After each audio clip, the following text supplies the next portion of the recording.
Alhaji, ai yanzu na ban daki na shiga kenan sai na ji an ce kana nema. Zauna mana. Ya gida ya Ya ce alau Alhaji. Ka ce ka shiga wanka. Wallahi na shiga ban daki kenan sai na ji an ce kana nema na ce to wankan ma na fasa bari in galle dan kira mun yayi. Akai kana cika mun kai da yawa haka almanar garba. Wato abin da yasa ni ne ka san a dinnan yankin ba ni da wani wanda nake gani kamar dan uwa irin. Gaskiya ne Saboda makotana nan gaskiya ba na jin daɗin shawarar kowa irin nan. gaskiya ne.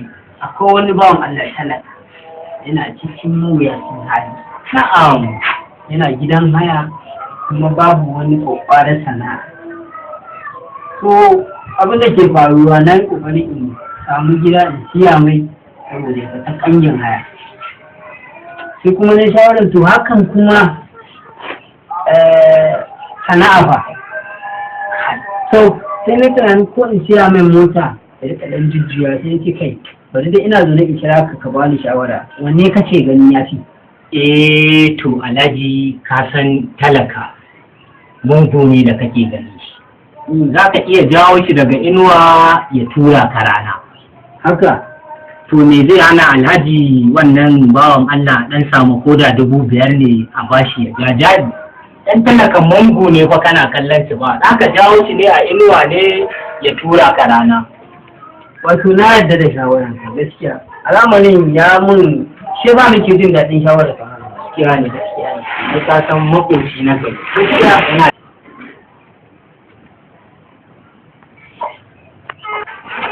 Malam Garba Alhaji ina jin ka. to wannan al'amari dama gaba ɗaya na yi shawara ne a kanka amma tun daga yanayin da ka faɗi wannan sai ka je ka ja jarin ka yi abin da ya ishe ka babu damuwa babu damuwa Malam Garba Zai ka ba. kaka damu zai ka wanka